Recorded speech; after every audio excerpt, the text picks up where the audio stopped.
ప్రతిదినం దేవుని కృపావార్త కొరకు ఎదురు చూస్తూ ప్రార్థిస్తున్న నేటి వాగ్దానము మరి యోహాను సువార్త 14వ అధ్యాయం 18వ వచనంలో, మిమ్మను అనాథులుగా విడువను, మీ ఎద్దకు వత్తును, కొంతకాలమైన తరువాత లోకము నన్ను మీరెన్నడూ చూడదు.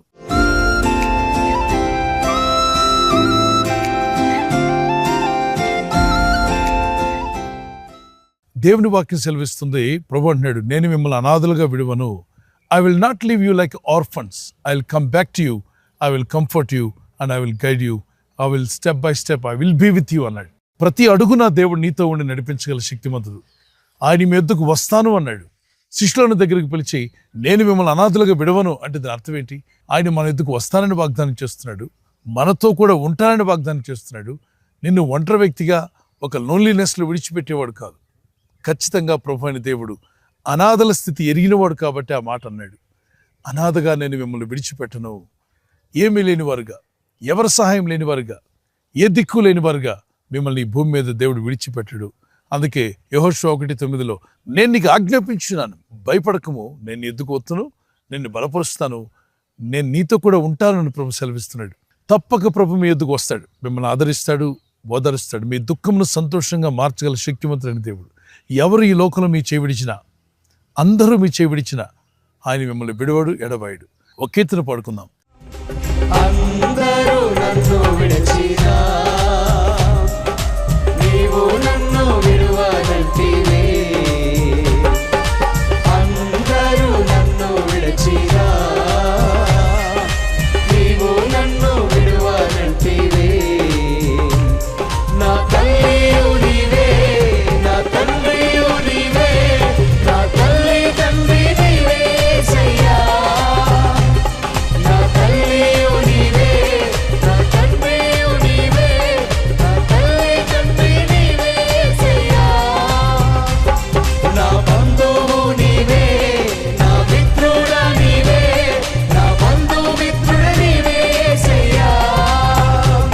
నా బంధువు నీవే, నా మిత్రుడా నీవే, నా బంధు మిత్రుడ నీవే సయ్యా.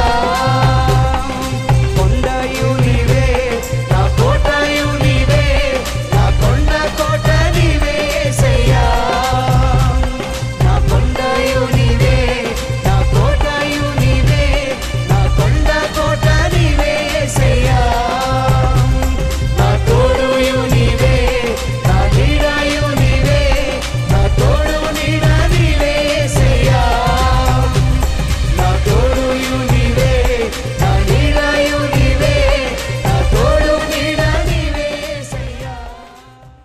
ఆ దేవుని యందు విశ్వాసం ఉంచి ప్రార్థిస్తున్న మీ జీవితాల్లో గుర్తుపెట్టుకోవాల్సింది, ఆయన మిమ్మల్ని అనాథలుగా విడిచిపెట్టడు. ఖచ్చితంగా మీ ఎద్దుకు వస్తున్నాడు, ఆత్మస్వరూపిగా వస్తున్నాడు.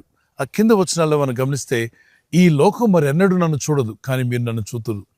ఈ లోకానికి ఆయన సన్నిధి ఏంటో అర్థం కాదు.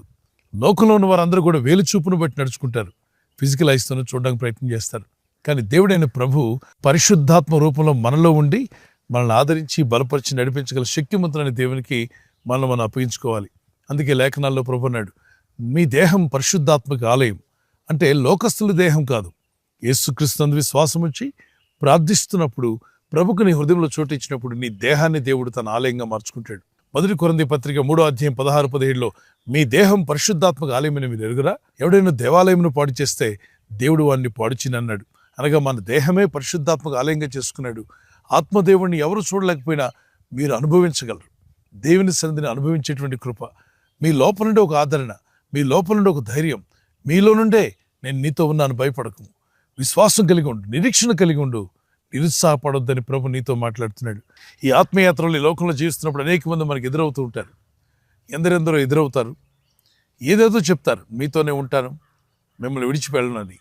సమయం రాగానే కొన్నిసార్లు సంఘటనలు వారు మిమ్మల్ని విడిచి వెళ్ళిపోవడం, మీరెవరో మాకు తెలియదని చెప్పడం, ఒకళ్ళు తెలిసినా కూడా మీరు పిలిచినా పట్టించుకోకపోవడం, మీరు కాల్ చేసినా మీ కాల్ ఎత్తకపోవడం, ఇది చాలా లోన్లీనెస్ గురి చేస్తుంది. కానీ అలాంటి విషయాలకు లోన్లీగా ఫీల్ అవ్వకండి. నీ దేవుడు ఎల్లప్పుడూ నీకు తోడుగా ఉంటాడు. ఇర్మీయా గ్రంథం 33:3 నాకు మొరపెట్టుము, దేవుడు అంటున్నాడు, నాకు మొరపెట్టుము, నేను నీకు తెలియని గొడవ విషయాలు బయలుపరుస్తాను, నేను నీతో ఉంటాను, నడిపిస్తాన్నాడు. మత్తయి సువార్త 7:8 అడుగుడి మీకు ఇవ్వబడని. దేవుని ప్రజలారా, దేవుని అడగడం నేర్చుకోండి, ప్రార్థించడం నేర్చుకోండి.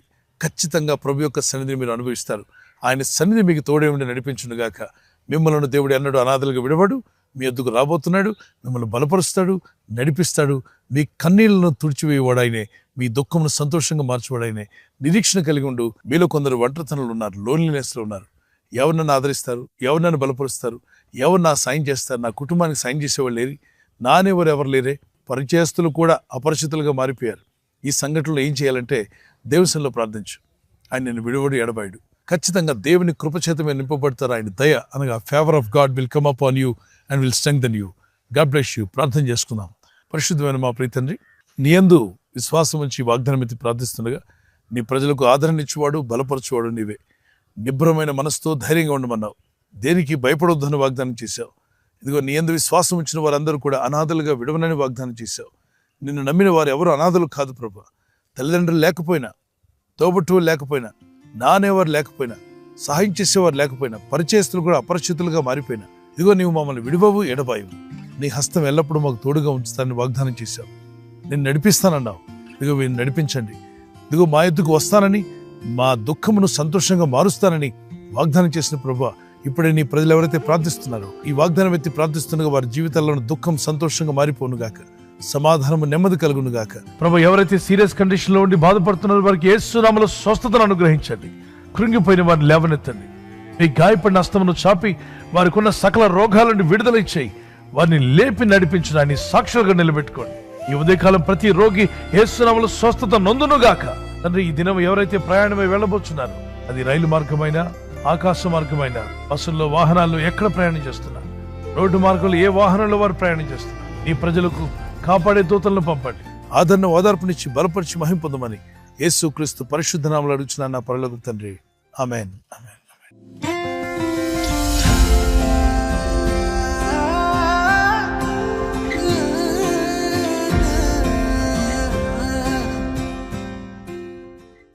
బర్త్డే జరుపుకునే వారికి మొదటి రాజులు 3:14 వచ్చిన first Kings chapter 3:14 is your promise.